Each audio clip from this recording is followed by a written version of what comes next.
Hello everyone, welcome to my channel DP tutorial. आज मैं आपके लिए नवोदय एग्ज़ाम जो कि 2023 में होने जा रही है उसकी ओएमआर सीट बच्चों को कैसे भरना है यह मैं बताने जा रहा हूं इस वीडियो में। तो आप देखेंगे किस प्रकार से सीट के अंदर क्या क्या कॉलम्स आते हैं, किस प्रकार से सीट को फिल किया जाता है, कैसा सही लिखने का तरीका है, कहाँ कहाँ आपको सिग्नेचर करना है, कहाँ कहाँ आपको क्या क्या जानकारी भरना है, सारी बातें मैं आपको 1 to 1 बताऊंगा। तो इस ओएमआर सीट के अंदर आपको 2 पृष्ठ दिए होंगे, एक पृष्ठ इस तरफ एक पीछे की तरफ। पहली तरफ जो पृष्ठ होगा उसको बोलेंगे वो पृष्ठ 1 या साइड 1। अगेन पीछे की तरफ जो साइड होगी उसे साइड 2 बोलेंगे। तो साइड 1 में क्या क्या इंस्ट्रक्शन दिए हैं, हमें क्या क्या करना है, चलिए देखते हैं। यहाँ पर साइड 1 के अंदर आपको कुछ निर्देश दिए हैं जो कि बहुत ही महत्वपूर्ण निर्देश है। मैं पढ़ के आपको बिल्कुल बता देता हूँ कि कहाँ पर हमें क्या यूज़ करना है, कौन सी गलती अमूमन होती है हमसे। पहला जो है उसके अंदर दिया है नीले और काले बॉल पेन का उपयोग करना है। मतलब सीट को भरते समय आपको सिर्फ बॉल पेन का उपयोग करना है, वो भी नीले या काले बॉल पेन होना चाहिए, ब्लैक या ब्लू पेन होना चाहिए, वो भी पॉइंट वाले। सेकंड है गोले को गहरा निशान लगाइए, इस पर आगे हम चर्चा करेंगे। अगला है प्रत्येक प्रश्न का उत्तर केवल एक ही पूरे गोले को गहरा निशान लगाकर दीजिए, इस पर भी हम चर्चा करेंगे। सबसे महत्वपूर्ण अभी जो है दिखाने के लिए वो ये है कि किस प्रकार से हम क्वेश्चंस को सही तो करते हैं लेकिन ओएमआर सीट में फिल करते टाइम गलती करके हम बने बनाए क्वेश्चन को बिगाड़ लेते हैं और गलत हो जाता है हमारा आंसर। तो किस प्रकार से देखिए गलती होती है। यहाँ पर दिया है ABCD, तो हमें पहले हमने क्वेश्चन को पढ़ा और लगा कि हमारा आंसर नंबर ए सही है, हमने ए लगा दिया। 2 सेकंड बाद पता चला कि हमारा डी सही है, तो हम जो है डी पर भी गोला लगा देते हैं। तो ए पर भी गोला हो गया और डी पर भी गोला बन गया। तो अगर आपकी सीट के ऊपर ABCD में से ए और डी या अदर कोई बी या सी या डी जो भी है आपने 2 गोले लगा दिए, मतलब आपका वहां पर जो क्वेश्चन है पूरी तरह से आंसर सीट के अंदर गलत हो गया है। वो क्वेश्चन रीडिंग के दौरान नहीं आएगा, वो वेस्टेज में चला जाएगा, वो रिजेक्ट में चला गया, आपका कैलकुलेट ही नहीं हो पाएगा, गलत में कैलकुलेट होगा। उसके बाद लिखने का तरीका आपको फिर एक दिया है कि आपने एक गोले पे क्रॉस का निशान लगा दिया और एक गोले को फिल कर दिया, मतलब ये भी तरीका आपका गलत है। उसके बाद आपने एक पे क्रॉस लगाया और एक पे राइट का निशान लगा दिया, यह भी तरीका गलत है। आपने गोला तो किया लेकिन थोड़ा छोटा गोला किया, अधूरा गोला किया, यह भी आपका तरीका गलत है। तो सही तरीका क्या है, यहाँ पर आप देखिए ABCD डी को पूरा कंप्लीटली गोला बनाया है, यह आपका बिल्कुल सही तरीका आंसर करने का होता है। तो चलिए आगे देखते हैं इसके बाद और क्या निर्देश दिए गए हैं। बड़े ही अच्छे निर्देश दिए हैं, आपको समझ के जाना है कक्षा में एग्ज़ाम देने, ताकि आप वहाँ पर इनको पढ़ने में ज़्यादा समय खराब ना करें। इसको पढ़ने की बजाय ये टाइम जो है आप अपने क्वेश्चंस को बनाने में लगाएं, तो ये 10 से 5 मिनट ये आंसर शीट आपकी बचा सकती है अगर आप इसे ठीक से पढ़ के जाएंगे तो।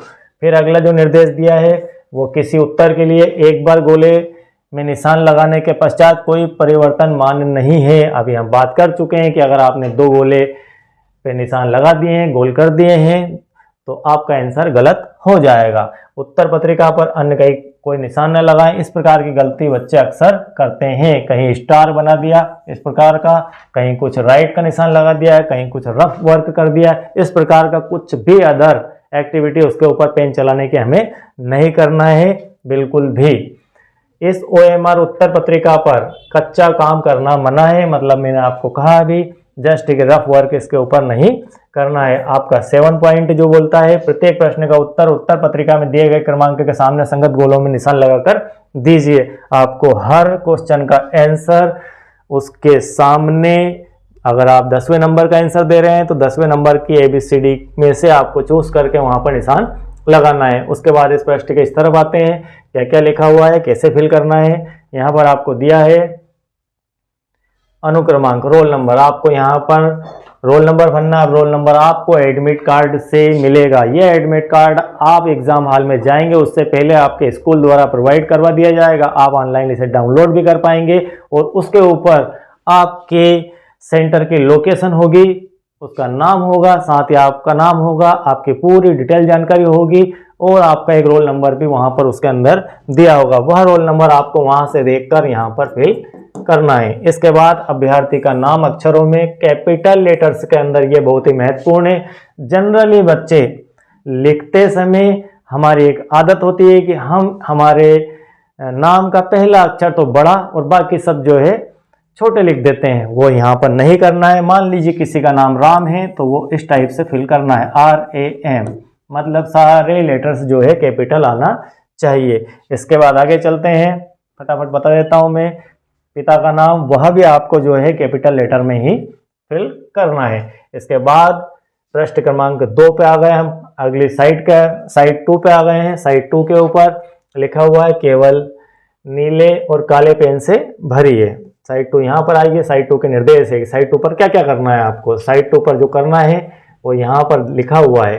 तो साइड 2 को भरने की विधि है, नीले और काले बॉल पेन का उपयोग करना है। साइड 2 के ऊपर आपको ये सब चीजें मिलेगी। यहाँ पर आपको रोल नंबर भरने के लिए कॉलम मिलेगा। किस प्रकार से भरते हैं बताते हैं। चलिए, आपने मान लीजिए आपका रोल नंबर 1732172 है, तो आप इस रोल नंबर के कॉलम में इसे फिल कर देंगे। पहले तो बॉक्स के अंदर फिल कर देंगे, बॉक्स के सामने ही। जैसे मान लीजिए 2 को ले लीजिए आप, 2 के सामने जो है यहाँ पर 0 1 2 3 से लेकर 9 तक की डिजिट्स लिखी है। हमें सिर्फ और सिर्फ 2 के नीचे की तरफ 2 को ही ब्लैक या आपके ब्लू पेन से गोला लगाना है, अदर डिजिट को नहीं कुछ करना है। इसके बाद 7 की रो में 7 को कर दिया, 1 के लिए, 1 2 के लिए, सबको अपनी अपनी जगह एक एक फिल करना है। स्कैन होता है ये सारा, और स्कैन होके यह डाटा आपके डिजिट में कन्वर्ट होता है वापस से। यहाँ डिजिट से हम जो है इसे गोला बना रहे हैं, वहाँ जो है कंप्यूटर आपकी सीट को रीड करके वापस से जो है आपके डिजिट में कन्वर्ट स्क्रॉल नंबर को कर देगा। तो इसलिए यहाँ पर गोले बनवाए जाते हैं। फिर आगे है, अगर आपकी मुख्य प्रश्न पुस्तिका का नंबर ये है कि आपकी जो प्रश्न पुस्तिका क्वेश्चन पेपर की आपकी जो सीट रहेगी जिसके अंदर पेजेस रहेंगे, और उसके ऊपर की तरफ आपको एक यहाँ पर कुछ कोड दिया होगा नंबरों का, वो कोड कहलाता है कि उसका नंबर, उस पर लिखा होगा स्पेशल नंबर, पुस्तिका नंबर। उस पुस्तिका नंबर को यहाँ पर दर्ज करना है इसी प्रकार से लिख के बॉक्स के अंदर, और इसको भी फिल करना है। फिर यहाँ पर आपके लोकेशन कोड दिया रहेगा, सेंटर का, स्टेट का, डिस्ट्रिक्ट का और ब्लॉक का। तो आप जो है अपने स्टेट का कोड मान लीजिए 3 है, तो हम गणित की भाषा में, मैथमेटिक्स की लैंग्वेज में उसे 03 लिखेंगे। डिस्ट्रिक्ट का कोड 10 है, ब्लॉक का कोड 1 है मान लीजिए, तो हम उसे 01 लिखेंगे। सेंटर का कोड 1 है तो उसे 01 लिखेंगे। यहाँ पर फॉर्मेट को समझना है कि 1 को हम 01 के रूप में लिखेंगे और फिल करेंगे। फिर एक निर्देश यहाँ पर दिया, अगर प्रश्न नंबर 8 का उत्तर A है तो आप किस प्रकार से इसे फिल करेंगे, इस पर हम चर्चा कर चुके हैं कि आंसर नंबर 8 के सामने ही लिखना है, 9 के सामने उसे नहीं भरना। 8 के सामने 8 का आंसर, और आंसर में मान लीजिए आपका आंसर A आता है तो A को पूरा गोला यहाँ पर बनाना है। चलिए आगे देखते हैं क्या निर्देश दिए हैं। इसके बाद महत्वपूर्ण इंपोर्टेंट लिखा है, यहाँ पर निर्देश दिया है, अभ्यर्थी इस बात का ध्यान रखे कि मुख्य प्रश्न पुस्तिका में छपा हुआ कोड और उत्तर पुस्तिका के पृष्ठ 2 में छपा हुआ मुख्य पुस्तिका कोड समान हो। मतलब आपकी जो आंसर सीट और क्वेश्चन सीट जो मिलेगी उसका नंबर सेम होना चाहिए। अगर इस प्रकार के नंबर मैच नहीं होते हैं तो आप जो है अपने कक्ष में मौजूद व्यक्ति जो आपकी परीक्षा ले रहे हैं उनको अवगत करवाएं, बताएं कि हमारी जो दोनों सीट के नंबर अलग अलग हैं, वो आपको सीट चेंज करके देंगे। यह आपको विशेष ध्यान रखना है, कभी कभी वो एक्सचेंज हो जाती है, इधर से उधर बदल जाती है। उसके बाद यहाँ पर लिखा है, ये सबसे महत्वपूर्ण है, आप इसको ध्यान रखिएगा, यहाँ पर आप कोई गलती ना करें। To be filled by the candidate, आप कैंडिडेट हो, वहां पर आपके द्वारा इन दोनों कॉलम को फिल किया जाना है। रोल नंबर आपके यहाँ आपको भरना है। मुख्य प्रश्न पुस्तिका आप खुद देखिए क्या नंबर है प्रश्न पुस्तिका के ऊपर, और यहाँ पर फिल कीजिए, उसके सामने यहाँ पर गोले लगाइए। उसके बाद यहाँ पर to be filled by invigilator, आपके यहाँ जो निरीक्षक रहेंगे, आपकी परीक्षा ले रहे हैं, वह निरीक्षक जो है इसे फिल करेंगे, ताकि आपने अगर कोई गलती कर दी हो तो वो उस गलती को थोड़ा बहुत सुधार सके। वैसे हमें कोई गलती नहीं करना है, लेकिन फिर भी वो उनकी तरफ से इस डाटा को अगेन फिल करते हैं, उसमें आपका रोल नंबर फिल करेंगे, वो आपकी जो मेन टेस्ट बुकलेट नंबर है उसको भी फिल करेंगे, स्टेट, डिस्ट्रिक्ट, ब्लॉक और सेंटर का कोड भी वो जो है फिल करेंगे। इसके अंदर हमें कुछ भी फिल नहीं करना है, ये वो उनके हिसाब से फिल करेंगे। ये हमारा कॉलम नहीं है, स्पष्ट लिखा है टू बी फिल्ड बाय। ठीक, चलिए आगे बढ़ते हैं। हमारी आंसर शीट कुछ इस टाइप से होगी। हमारे प्रश्न पत्र के अंदर 80 क्वेश्चंस आने वाले हैं। इस प्रकार से 80 क्वेश्चंस के ABCD 80 ही बार लिखी होगी। हर क्वेश्चन के सामने चारों ऑप्शन दिए होंगे, एक से लेकर 80 तक। आपको जो है किसी क्वेश्चन का एक बार अगेन मैं बता देता हूं कि मान लो आपका 50 नंबर का जो क्वेश्चन है उसका आंसर आपको देना है, 50 नंबर का आंसर देना है। मान लीजिए उसका सी आंसर है, तो आप सी को इस टाइप से बिल्कुल आराम से गोला लगाएंगे। ये गोला आपका बाहर भी नहीं निकलना चाहिए और छोटा भी नहीं बनना चाहिए। इस प्रकार आपको आंसर देना है।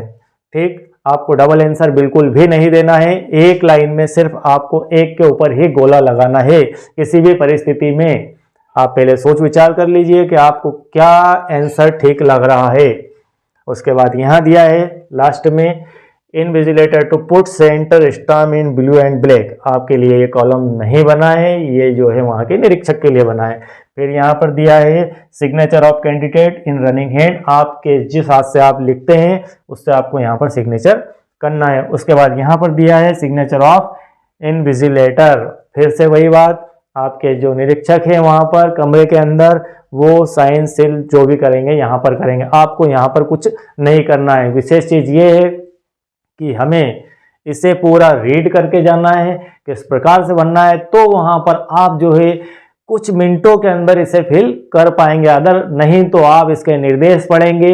हमें सिर्फ परीक्षा में 2 घंटे का समय है। अगर हम OMR शीट को पढ़ने में 10 से 15 मिनट खराब कर देंगे तो एग्जाम कब देंगे, उसमें आप मान के चलिए कि बहुत ही ज़्यादा पिछड़ गए। आप इसकी कॉपी निकाल लीजिए, इसको बार बार समझिए कि करना क्या है। वहां जाकर फटाफट अपने काम को एंड किया और अपना ध्यान पूरी तरह से जो है आंसर क्वेश्चन की तरफ लगा लो, तो आपका समय बच जाएगा। इसे टाइम मैनेजमेंट बोलते हैं। परीक्षा के अंदर सफल होने के लिए कई प्रकार के जो है व्यू हमें रखना पड़ते हैं, कई प्रकार की चीज़ें, स्मार्टनेस हमारे अंदर होना चाहिए कि हम वहाँ पर टाइम मैनेजमेंट कैसे करें। ये भी एक टाइम मैनेजमेंट का पार्ट है। इसलिए मैंने इस वीडियो को आपकी क्लासेस के बीच में बनाया है और आपके लिए उपलब्ध करवाया है। तो चलिए, थैंक यू वेरी मच। आप लोग वीडियो अच्छा लगता हो तो आप अपने दोस्तों को बताइए, लाइक कीजिए, शेयर कीजिए।